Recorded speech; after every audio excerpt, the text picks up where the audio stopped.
जयपुर से आपको बता दें कि विभिन्न मांगों को लेकर बेरोजगारों का आंदोलन गुजरात के पालनपुर से कल दांडी यात्रा की गई थी रवाना। 20 सूत्री मांगों को लेकर निकाली जा रही है दांडी यात्रा। पालनपुर से अहमदाबाद गुजरात तक निकाली जा रही है दांडी यात्रा। दांडी यात्रा में आपको बता दें करीब 1000 से ज्यादा बेरोजगार शामिल है।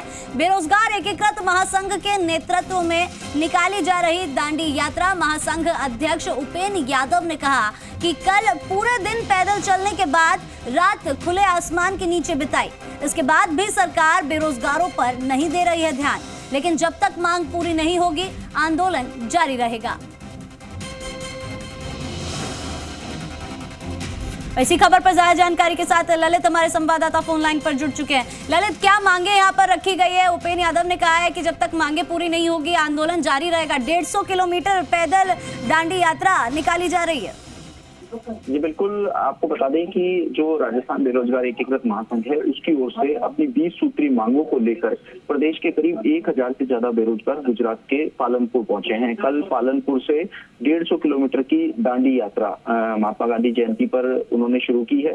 प्रतिदिन 15 किलोमीटर चलकर इन्होंने चलने का लक्ष्य रखा है। इसके साथ ही आपको बता दें कि अगले 4 दिन में इस यात्रा को पूरी करने का इनका लक्ष्य रखा गया है।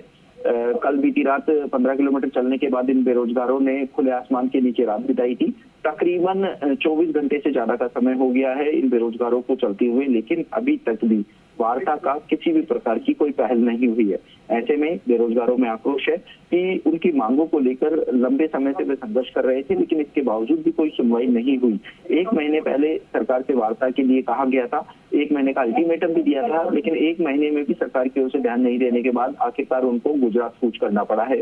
आगामी समय में गुजरात में जो चुनाव है वो होने हैं। ऐसे में बेरोजगारों ने चेतावनी दी है कि यदि उनकी मांगों पर ध्यान नहीं दिया जाता है तो राजस्थान कांग्रेस के जितने भी नेताओं की सभाएं और रैलियां गुजरात में होंगी, उन रैलियों और सभाओं का विरोध किया जाएगा। इसके साथ ही ये जो पालनपुर से लेके अहमदाबाद तक की 150 किलोमीटर की यात्रा है, इस यात्रा को पहले पूरा किया जाएगा।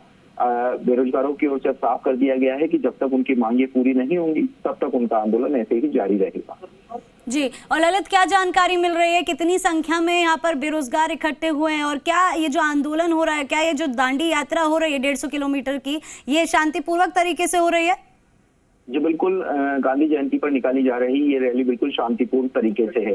न किसी प्रकार से रास्ता जाम करने की कोशिश की। कल भी जब हमने इनकी रैली को देखा था तो सिर्फ 2 कतार में ये रैली चल रही थी। इसके साथ ही जो उनकी मांग है, इन मांगों को लेकर नारेबाजी की जा रही थी। पहले ही उन्होंने कह दिया था कि गांधी जयंती पर ये रैली निकाली जाएगी, तो ऐसे में इस रैली में किसी भी प्रकार से कोई हुड़दंग, रास्ता जाम या फिर किसी अन्य प्रकार की ऐसा कोई कदम नहीं उठाया जाएगा जिससे कि इनकी रैली प्रभावित हो।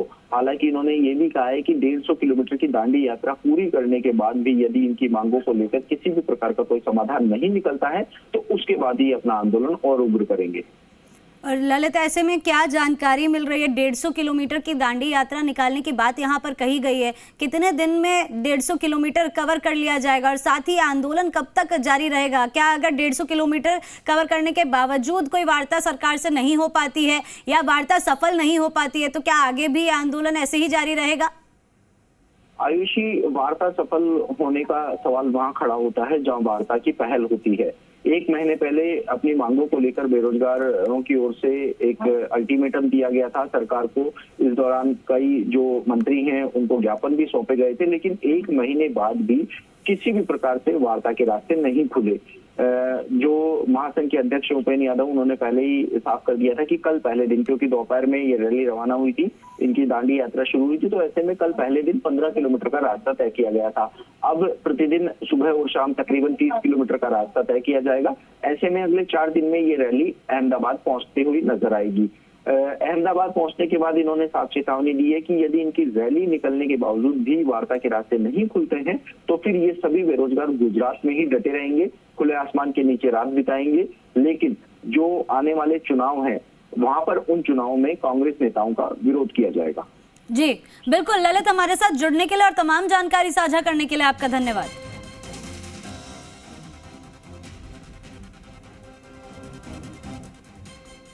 और चलिए आगे बढ़ते हैं। गुरुग्राम के मेदांता